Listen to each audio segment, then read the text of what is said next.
नमस्कार, कैसे हैं आप लोग? मेरे ख्याल से अच्छे होंगे और अपनी पढ़ाई लिखाई खूब अच्छे से कर रहे होंगे। आज की तारीख है 12 सितंबर। सबसे पहले 11 सितंबर के करंट अफेयर को चलिए रिवाइज कर लेते हैं और उसके रिवीजन के बाद शुरू करते हैं आज के करंट अफेयर को डिटेल में। डेली 7 बजे सुबह ये क्लास आपको मिलती है। आप लोग अगर इसको रोज़ देखेंगे तो आपके करंट अफेयर का 80 से 90% हर हाल में सही होगा। कोई भी क्वेश्चन बाहर नहीं रहेगा। समय केवल लगता है 13-14 मिनट। इसमें एक दिन का रिवीजन और एक दिन का करंट अफेयर आपका हो जाता है।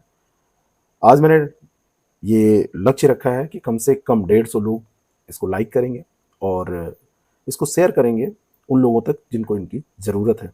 लाइक तभी करिएगा जब आपको ये पसंद आ रहा हो। पहला प्रश्न है, रिवीजन हम करने जा रहे हैं। निम्नलिखित में से कौन शहरी इलाकों में रोगाणुरोधी प्रतिरोध के प्रसार का पता लगाने के लिए प्रभावी बायो मॉनिटरिंग एजेंट के रूप में काम कर सकती है? तो यह है मधुमक्खी। निम्नलिखित में से सत्यकथन चुनिए। अफ्रीकी संघ औपचारिक रूप से G20 समूह में शामिल हो गया। भारत की G20 अध्यक्षता का विषय वसुधैव कुटुंबकम, एक पृथ्वी एक समाज और एक भविष्य है। तो इसका सही उत्तर हो जाएगा सी। दोनों सही हैं। निम्नलिखित में से सत्यकथन चुनिए। वरुण अभ्यास 2023 के 21वें संस्करण का दूसरा चरण अरब सागर में आयोजित किया गया। बिल्कुल सही बात है। और दूसरा स्टेटमेंट है कि वरुण अभ्यास भारत और जापान की रणनीतिक साझेदारी का 25वां वर्ष का प्रतीक है। तो भारत और जापान नहीं, भारत और फ्रांस के बीच में वरुण अभ्यास होता है। तो दूसरा गलत है, पहला सही है। तो इसका सही उत्तर केवल एक हो जाएगा। निम्नलिखित में से किस बैंक द्वारा RuPay NCMC prepaid card launch किया गया? तो भारतीय स्टेट बैंक ने इसको लॉन्च किया है। निम्नलिखित में से किस देश के सुप्रीम कोर्ट ने देश में गर्भपात को वैध कर दिया? तो यह है मैक्सिको। निम्नलिखित में से सत्यकथन चुनिए। विश्व प्राथमिक चिकित्सा दिवस हर साल सितंबर के दूसरे शनिवार को मनाया जाता है और विश्व प्राथमिक चिकित्सा दिवस 2023 का विषय डिजिटल दुनिया में प्राथमिक चिकित्सा है। दोनों यहाँ पर सही हैं। अगला जो प्रश्न है, किस देश ने चंद्रमा की सतह पर सॉफ्ट लैंडिंग हासिल करने वाला 5वां देश बनने के उद्देश्य से 7 सितंबर 2023 को चंद्रमा लैंडर स्लिम को लॉन्च किया? तो इसका सही उत्तर हो जाएगा जापान। ये जापान ने लॉन्च किया है। स्लिम का फुल फॉर्म जरा बताइएगा, कल के डिस्कशन में मैंने आपको बताया था। सितंबर 2023 में किस राज्य के उत्पाद सलेम साबूदाना को जीआई टैग प्राप्त हुआ है? तो ये तमिलनाडु का है। सलेम तमिलनाडु का एक जिला है, वहीं पर ये साबूदाना बनाया जाता है। अगला जो प्रश्न है, सितंबर 2023 में किस देश ने घोषणा की है कि वह यूरोपीय संघ के 95 यूरो बिलियन अनुसंधान वित्त पोषण कार्यक्रम होराइजन यूरोप में फिर से शामिल होगा? तो यह है यूके यानी कि यूनाइटेड किंगडम। निम्नलिखित में से कौन सा कथन सही है? इंटरनेट पर विशेष रूप से ई कॉमर्स प्लेटफॉर्मों पर डार्क पैटर्न को रोकने और विनियमित करने के लिए केंद्र सरकार ने मसौदा निर्देशों पर सार्वजनिक टिप्पणियां मांगी हैं। False urgency, basket scanning, confirm shaming, post actions और मेंबरशिप ट्रैप डार्क पैटर्न के प्रकार हैं। दोनों के दोनों स्टेटमेंट यहाँ पर सही हैं। चलिए आज के करंट अफेयर को शुरू करते हैं। और आज के करंट अफेयर को जब हम देखेंगे तो पूरा व्याख्या के साथ डेली की तरह देखेंगे। जो लोग नए इसमें जुड़ रहे हैं उनको मैं बताना चाहता हूँ कि यहाँ पर जितने भी क्वेश्चन बनने वाले होते हैं उनको व्याख्या में भी हम बता देते हैं। एक बार आप इसको इस समय देख लीजिए, एक बार और रिवाइज कर लीजिएगा, आपका ये पूरा का पूरा करंट अफेयर तैयार हो जाएगा। पुरुष एकल में नोवाक जोकोविच ने यूएस ओपन 2023 फाइनल जीतने के लिए निम्नलिखित में से किसको हराया? बढ़िया प्रश्न है। नोवाक जोकोविच ने अभी यूएस ओपन टेनिस में अपना 24वां ग्रैंड स्लैम जीता है। तो पहला इंफॉर्मेशन, ये 24वां जीता है, ये भी आपसे कभी कभी पूछा जाता है। और पुरुष एकल में सर्बियाई स्टार जोकोविच जो हैं, इन्होंने आर्थर एस स्टेडियम में यूएस ओपन फाइनल जीतने के लिए रूस के डेनियल मेदवेदेव को हराया है। डेनियल मेदवेदेव को हरा दिया है। तो बी ऑप्शन इसका बिल्कुल करेक्ट हो जाएगा। कहाँ पर हुआ? ये हुआ है आर्थर एस स्टेडियम में। कौन सा ओपन है? यूएस ओपन है। अभी 36 साल के हैं जोकोविच और 24वां इनका, ये याद रखना है आपको, ग्रैंड स्लैम है। 24वां ग्रैंड स्लैम है, ये भी आपसे पूछा जाता है। जोकोविच जो हैं पहले से ही सबसे उम्रदराज फ्रेंच ओपन एकल चैंपियन हैं। और महिला एकल में अमेरिकी किशोर टेनिस सनसनी कोको गॉफ ने बेलारूसी आर्यना सबालेंका को हराया है ना। तो यह है कोको गॉफ ने महिला वाले में हराया है। और किसको हराया है? आर्यना सबालेंका को। कोका ने आर्यना को हराया है। निम्नलिखित में से किस उत्तरी अफ्रीकी देश में 6.8 तीव्रता का भूकंप आया जिसमें 2000 से अधिक लोग मारे गए? ये देश है आपका मोरक्को। कौन सा देश है? मोरक्को। तो मोरक्को देश जब चर्चा में आया है तो मोरक्को के बारे में थोड़ी सी जानकारी आपको होनी चाहिए। मोरक्को में जो भूकंप आया है, एक जटिल प्लेट सीमा के पास यूरेशियन प्लेट के साथ, जहां पर अफ्रीकी प्लेट टकराती है तो उत्तर की ओर अभिसरण हुआ है। अफ्रीकी प्लेट के उत्तर की ओर यूरेशियन प्लेट का अवसरण हुआ है, इसी कारण से ये आया है। मोरक्को को अगर आप मैप में देखेंगे तो मैं आपको दिखाना चाहता हूँ। मोरक्को, मोरक्को, 1 मिनट रुकिएगा। एक्चुअली मोरक्को की लोकेशन थोड़ा सा इंपॉर्टेंट हो जाती है। मोरक्को, मोरक्को का अर्थक्यूब बहुत चर्चा में है, तो मोरक्को का मैप एक बार हम देख लें, यहाँ पर हमको समझ में आ जाएगा कि आसपास के कौन से कंट्री हैं। ये आपका मोरक्को है। मोरक्को के इधर आप देखेंगे तो ये देखिए, इधर आपको वेस्टर्न सहारा मिलेगा, इधर अल्जीरिया से इसकी ये सीमा मिलती है, ये आपका मोरक्को है। इधर आप देखेंगे तो ये नॉर्थ अटलांटिक ओशन है पूरा, और ऊपर जाएंगे आप तो ये पुर्तगाल है, फिर स्पेन, फ्रांस। तो बिल्कुल आप यहाँ पे देखेंगे सबसे उत्तर में ये है, सबसे उत्तर में है। तो मैंने आपको क्या बताया कि एक यूरेशियन प्लेट के साथ अफ्रीकी प्लेट के उत्तर की ओर अभिसरण के कारण ये हुआ है।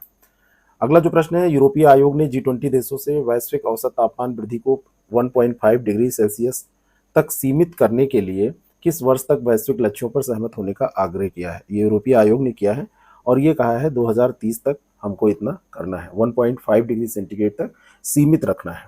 ठीक है। अगला जो प्रश्न है, 6 सितंबर को निम्नलिखित में से किस राज्य सरकार ने ट्रांसजेंडर समुदाय को अपनी सार्वभौमिक पेंशन योजना के तहत शामिल करने का निर्णय लिया है। तो ये झारखंड सरकार ने लिया है। अब वो ट्रांसजेंडर समुदाय को पेंशन देगी।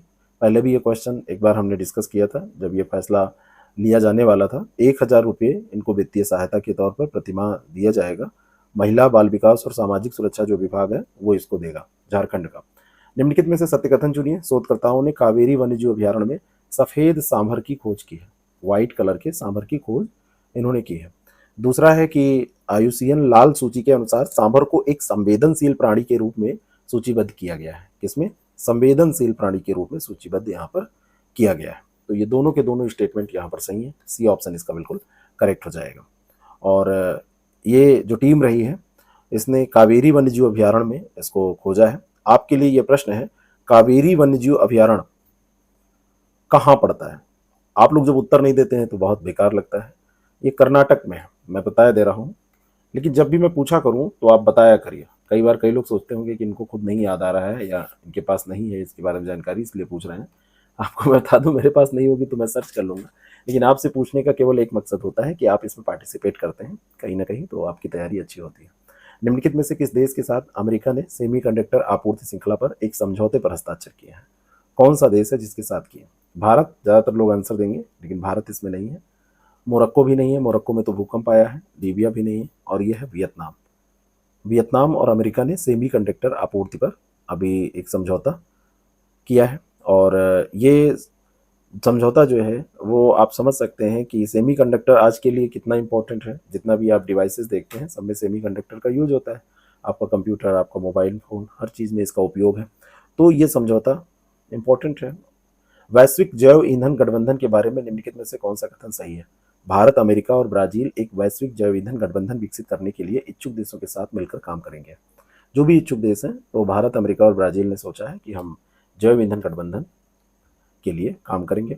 और भारत का प्रस्ताव पेट्रोल में एथेनॉल मिश्रण को 20% तक ले जाने के लिए वैश्विक स्तर पर पहल करने का है। अभी तक जो हम यूज कर रहे हैं उसमें कितने प्रतिशत तक का यूज कर रहे हैं ये आपको बताना है। पहले भी इसको हमने कई बार सेशन में डिस्कस किया है। भारत अब चाह रहा है कि भारत का ये 20% तक इथेनॉल मिश्रण यूज होने लगे पेट्रोल में, और ये वैश्विक स्तर पर हो, ऐसा नहीं कि केवल भारत में हो, पूरे विश्व में हो। ये दोनों बातें यहाँ पर सही हैं, तो सी ऑप्शन इसका बिल्कुल करेक्ट हो जाएगा। भारत, अमेरिका और ब्राजील मिलकर इसमें काम कर रहे हैं। गन्ना कहाँ कहाँ ज़्यादा होता है? ब्राज़ील में भी होता है, भारत में भी होता है। वर्तमान में बताइए कि वर्ल्ड का largest sugarcane producer country कौन सा है? मैं आपसे शुगर नहीं पूछ रहा हूँ, शुगर केन पूछ रहा हूँ। शुगर का भी बताइएगा वर्ल्ड लार्जेस्ट, और शुगर केन का भी बताइएगा। अगला प्रश्न है, निम्नलिखित कथनों पर विचार कीजिए। पीएम ई बस योजना का प्रारंभ 16 अगस्त 2023 को हुआ था, और पीएम ई बस योजना के तहत 190 शहरों में सार्वजनिक निजी भागीदारी मॉडल पर 10,000 ई बसें चलाई जाएंगी। अभी क्या हुआ है, उत्तर प्रदेश की एक न्यूज़ आई है, इसमें 1800 इलेक्ट्रिक बसें उत्तर प्रदेश के कानपुर, लखनऊ, गोरखपुर, फिरोजाबाद, मुरादाबाद, अयोध्या ऐसे शहरों में चलाई जाएंगी। तो जो सेंट्रल गवर्नमेंट है, केंद्र सरकार है, उसने 20,000 करोड़ रुपए की सहायता करने की बात इसमें कही है, जबकि लागत 57,613 करोड़ है। लेकिन ये 169 शहरों में चलाई जानी है 10,000 बसें, न कि 190 शहरों में। ठीक है, तो ये स्टेटमेंट जो आपका है, ये दूसरा स्टेटमेंट गलत हो जाएगा। ठीक है, पहला स्टेटमेंट सही है, दूसरा स्टेटमेंट यहाँ पर गलत हो जाएगा। तो इसका सही उत्तर हो जाएगा केवल एक, बी ऑप्शन यहाँ पर बिल्कुल करेक्ट है। अगला जो प्रश्न है, निम्नलिखित में से सत्य कथन चुनिए। हाल ही में ईरान के तटीय क्षेत्र में 70 डिग्री सेल्सियस का तापमान दर्ज किया गया। और दूसरा है कि 2024 में भारत हीट वेव अलर्ट जारी करने के लिए हीट इंडेक्स लॉन्च करने की योजना बना रहा है। अब ये दो स्टेटमेंट आपके सामने है। पहला स्टेटमेंट आप देखिए, हाल ही में ईरान के तटीय क्षेत्र में 70 डिग्री सेंटीग्रेड का तापमान, बहुत ज़्यादा ये होता है लेकिन दर्ज किया गया है। ईरान भी याद रखिएगा अगर आपसे ऑनलाइनर प्रश्न बनेगा। और 2024 में भारत हीट वेव अलर्ट जारी करने के लिए हीट इंडेक्स लॉन्च करने की योजना बना रहा है। एक हीट इंडेक्स बनेगा और 2024 से ये योजना है भारत की। हीट इंडेक्स में ताप सूचकांक की गणना की जाएगी, एक जटिल सूत्र इसका बनाया गया है। और इसमें वायु का तापमान, सापेक्ष आर्द्रता यानी कि रिलेटिव ह्यूमिडिटी, और ओस बिंद यानी कि ड्यू पॉइंट जैसे कारकों पर इसमें विचार किया जाएगा। और इसमें जो ताप सूचकांक है, ये मतलब आपका कई जगहों पर पहले से प्रयुक्त हो रहा है।